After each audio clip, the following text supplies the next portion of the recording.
હાલો friends, મહંતમ કિચનમાં તમારું સ્વાગત છે। આજે આપણે બનાવીશું સાદી લાપસી, જે દાદીમાના સ્ટાઇલમાં બને તેવી। તેના માટે મેં એક તપેલી લીધી છે। ગેસ શરૂ કરીને તપેલી મૂકીશું અને આપણે કોઈ પણ વાટક્યાનું માપ લેશું। થોડોક વાટક્યો અધૂરો રાખવાનો, પૂરો નહીં ભરવાનો।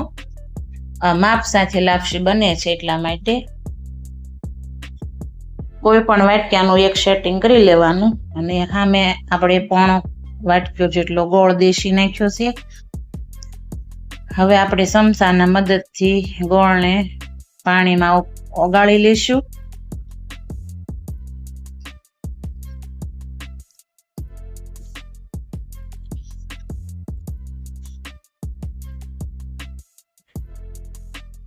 પોણો વાટક્યો પાણી અને પોણો વાટક્યો ગોળ લીધો છે।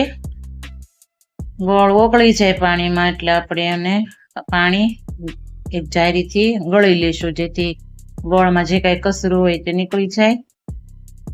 એટલે પાણી આપણે ગાળવું જરૂરી છે।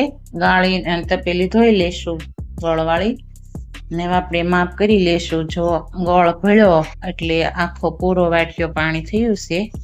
પહેલા આપણે સાદા પાણીનો પોણો વાટકો લીધો તો હવે ગોળ ભળ્યો એટલે પૂરો આખો વાટક્યો થયો છે પાણીનો ગોળવાળા।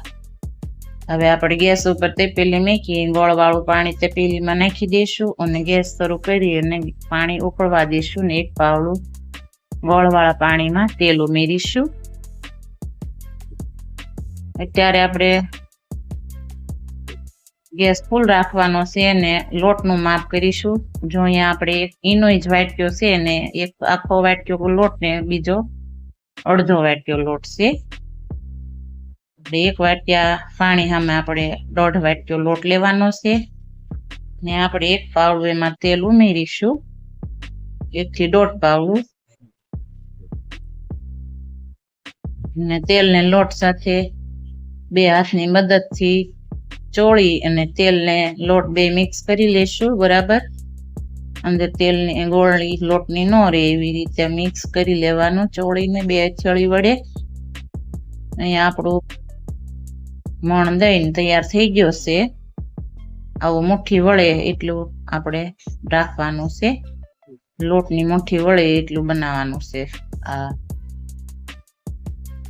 હવે આપણું પાણી પણ ઉકળી ગયું છે ગોળવાળું, એમાં હવે આપણે લોટ ઉમેરી દઈશું અને ગેસ ધીમો કરીશું। બધો લોટ ઉમેરી નાખી તપેલીમાં લોટની સપાટી બરાબર કરી લેશું। આવી રીતે હાથથી આમ બધો ગોળ લોટ ફેરવી લેશું અને સપાટી સરખી કરી લેશું। હવે એક વેલણના મદદથી આપણે આવી રીતે હોલ પાડી લેશું, જે હોલ પાડવા જરૂરી છે, જેથી કરી આપણને ખબર પડે કે આપણે લાપસીમાં લોટ બફાઈ ગયો છે કે નહીં। એટલે આવા હોલ પાડી લેવાના। હવે આપણે ઢાંકણ ઢાંકીને 5 મિનિટ લોટ બફાવા દઈશું।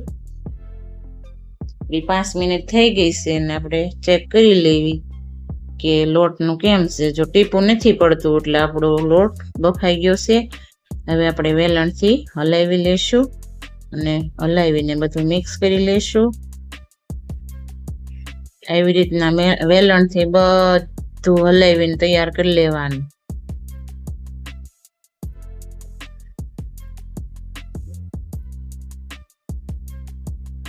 હવે આપણે એને ઢાંકીને ફરી 5 મિનિટ બફાવા દઈશું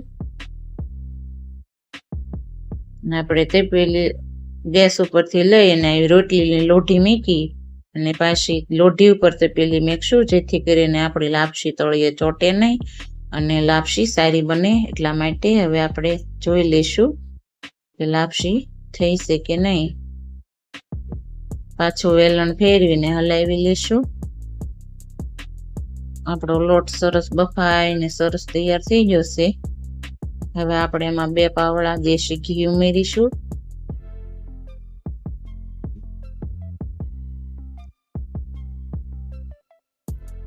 ઘી ઉમેરી અને ફરી પાછું ઘી આપણે લાપસી સાથે મિક્સ કરી લઈશું વેલણથી હલાવીને। આમાં જો શીકણી નથી થઈ અને એકદમ સરસ છૂટી છૂટી અને કોરી લાપસી બની છે। આપણે માપ બરાબર છે આવી રીતના માપથી તમે લાપસી કરશો એટલે તમારી લાપસી પણ પરફેક્ટ બનશે અને સારી બનશે.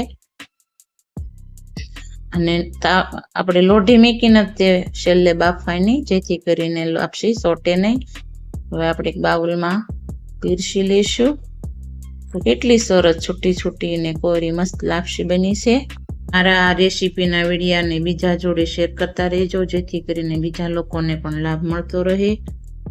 આ લાપસીને આપણે પરફેક્ટ માપ સાથે જ બનાવવાની રહેશે, જેથી કરીને આપણી લાપસી છૂટી અને સારી બને, નકર લોંદા જેવી પણ બને, ચીકણી બને. એટલા માટે આપણે માપ સાથે, પરફેક્ટ માપ સાથે જ લાપસી બનાવીશું. ઘી સાથે સર્વ કરીશું. જો તમને આ રેસીપી પસંદ આવી હોય તો લાઈક કરો, શેર કરો અને સબસ્ક્રાઈબ કરવાનું ભૂલશો નહીં.